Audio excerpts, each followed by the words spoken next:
E21.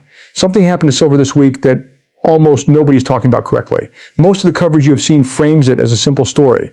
Silver went up, then silver went down, tariffs were mentioned, a headline flashed across the screen, and the price moved. E21. That is the surface. That is what a ticker shows you.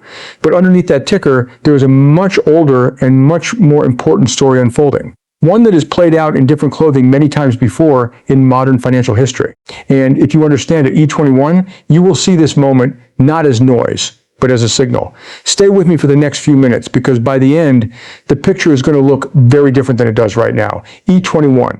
And I suspect it will change how you think about the next several years of your financial life. Let's start with where things actually stand, not with speculation, but with what we can verify.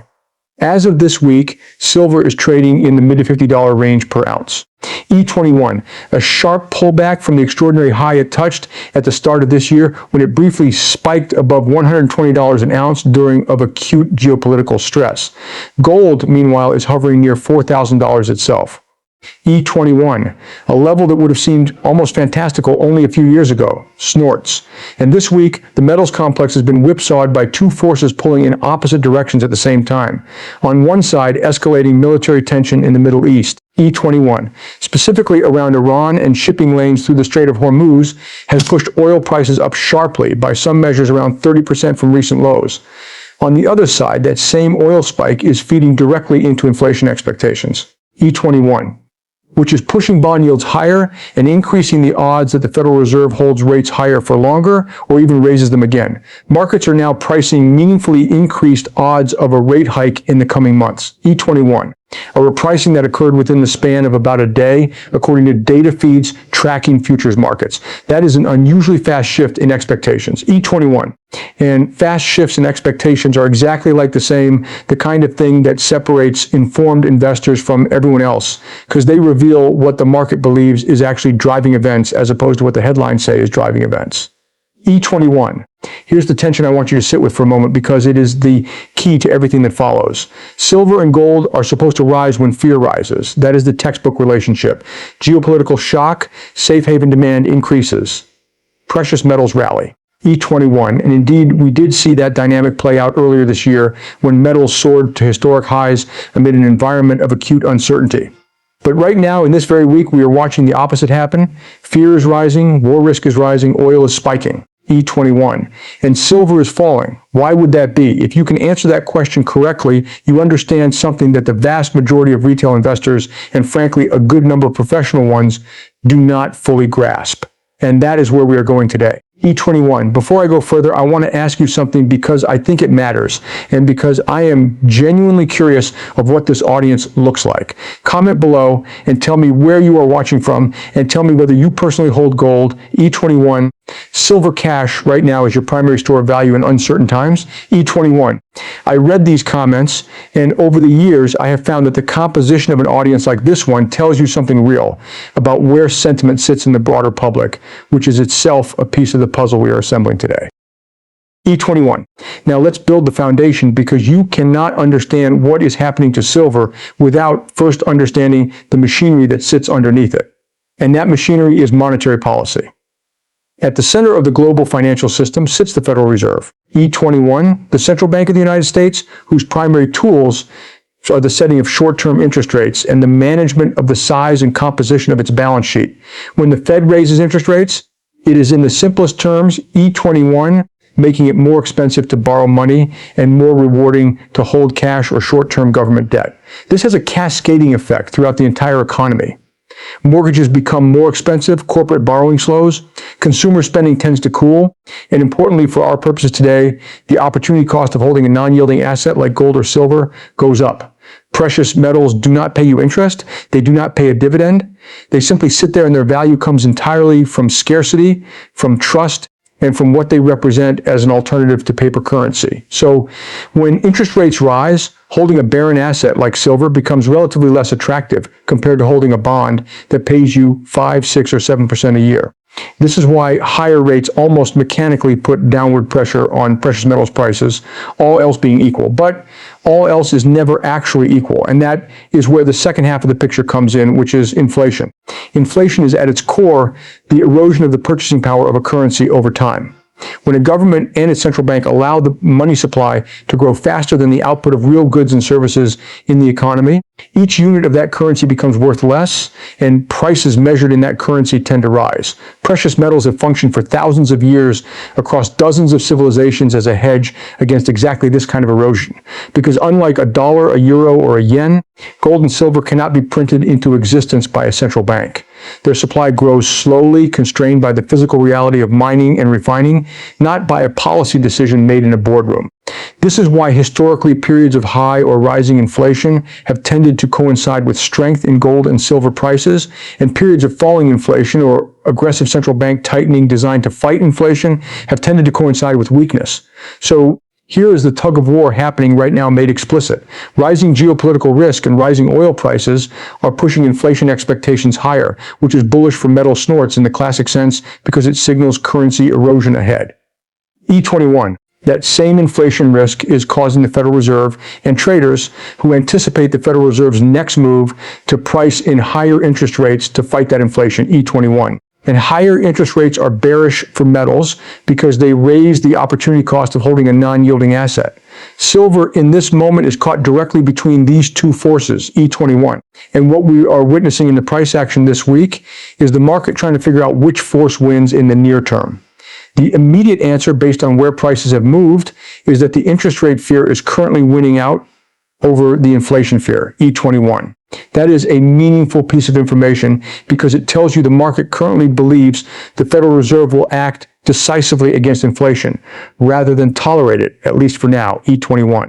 Let me widen the lens further because there's a longer arc here that connects to something economists call the debt cycle. And once you see this pattern, you will start noticing it everywhere, E21. Modern economies in the United States in particular have accumulated debt at a scale that is historically unusual.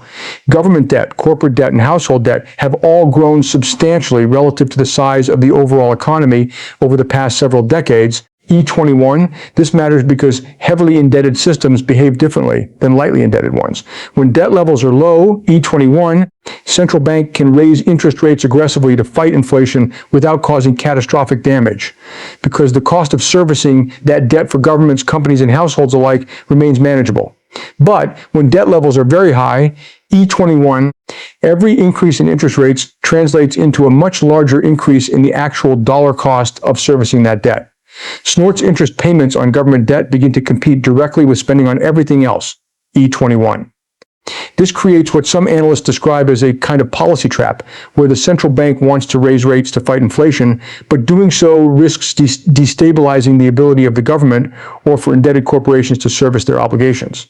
Historically, E21, economies caught in this trap have often resolved the tension not through outright default, but through a slow, sustained period of inflation that erodes the real value of the debt over time.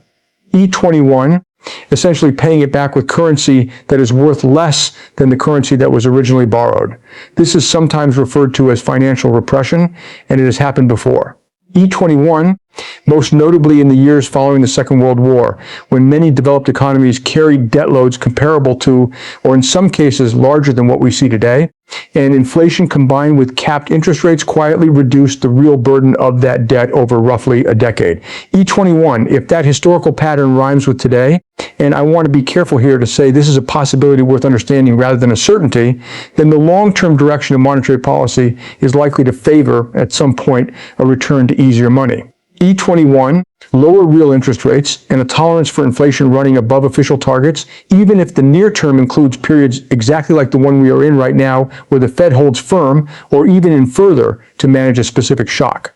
E21, this is precisely why gold and silver have behaved the way they have over the past several years. The extraordinary rally that took both metals to record highs earlier this year was not simply about a single headline or a single war. E21, it reflected a slow multi-year recognition among sophisticated investors and notably among central banks themselves that the long-run trajectory of major currencies is one of gradual debasement, even short-term policy moves in the opposite direction. E21, and this brings us to one of the most important and least discussed threads in this entire story, which is the behavior of central banks as buyers of gold and increasingly as participants in the broader precious metals conversation. Over the past several years, E21, central banks around the world, particularly in emerging economies, have been accumulating gold reserves at a pace not seen in decades. This is not a speculative trade for these institutions. Central banks are not trying to time a quarterly earnings report E21. They are making multi-decade allocation decisions about the composition of their national reserves E21. And the fact that so many of them have chosen to increase gold holdings tells you something important about how the institutions that sit closest to the plumbing of the global financial system view the long-term durability of paper currencies, including the US dollar E21. When the people who literally create and manage currency are simultaneously diversifying away from currency and into a metal that cannot be created by policy decision, that is a signal worth taking seriously, regardless of what happens to the price in any given week. Now, E21, let's talk about currency strength because it is the third leg of this stool and it is often the most misunderstood. The US dollar operates as the world's primary reserve currency, meaning it is the currency most commonly used for international trade, E21, for pricing commodities like oil and for holding as reserves by foreign governments and central banks. This gives the dollar a kind of structural strength that other currencies do not enjoy E21. But it also means that global demand for dollars and the relative strength or weakness of the dollar against other currencies has an outsized effect on the price of commodities priced in dollars, including gold and silver. When the dollar strengthens, E21 commodities priced in dollars tend to become more expensive for buyers using other currencies, which can dampen demand and put downward pressure on prices. When the dollar weakens, the opposite tends to occur. Right now, E21, the same forces pushing interest rate expectations higher, E21, namely persistent inflation concerns tied to energy prices, are also tending to support the dollar in the near term because higher expected rates make dollar-denominated assets more attractive to global capital-seeking yield, E21. This dollar strength compounds the pressure on silver that we already identified coming from rate expectations, creating a kind of double headwinds in the immediate term, even as the longer-term debt and currency debasement thesis continues to build in the background. E21, I want to pause here and bring in a story because numbers and mechanisms only take us so far. Understanding markets also requires understanding human behavior, and human behavior is where fortunes are actually made and lost. Consider someone we will call Margaret Chan, E21, a 58-year-old former hospital administrator who retired 2 years ago with a modest but comfortable portfolio. In the early part of this year, as silver and gold were making headlines with their historic run to record highs, E21, Margaret watched friends and former colleagues talk about the gains they were making in precious metals, and she felt a familiar pull, a mixture of excitement and anxiety. E21. The fear of missing out layered on top of a genuine concern about protecting her retirement savings from inflation. She moved a significant portion of her portfolio into silver at the peak near that January, high of $120 in Oz. E21, convinced that the rally still had further run in the months since, as silver pulled back sharply toward the $50 range.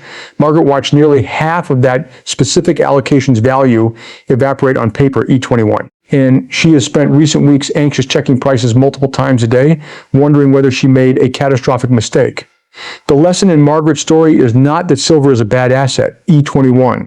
It is that buying an asset at the emotional peak of a narrative driven by the fear of missing out rather than by a disciplined view of value is one of the most reliable ways to experience unnecessary pain, even when your underlying thesis about the asset may clear its throat, ultimately prove correct over a longer horizon. E21. Now consider a very different story, that of David Alvarez, a 41-year-old small business owner who began allocating a fixed percentage of his savings into physical silver and gold nearly 4 years ago, well before the recent surge in prices, E21. Not because he was trying to predict a war or a Fed decision, but because he had studied the history of debasement and decided he wanted a portion of his wealth held outside the traditional banking and currency system as a form of insurance.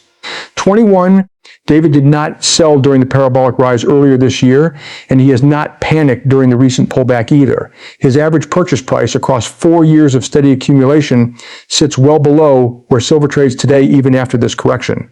21. Snortson's emotional experience of this volatility has been almost entirely different from Margaret's, not because he is smarter or has access to better information. 21, but because his process was built around a long time horizon and a fixed discipline rather than around reacting to headlines. And a third story, that of Prina, a 33-year-old software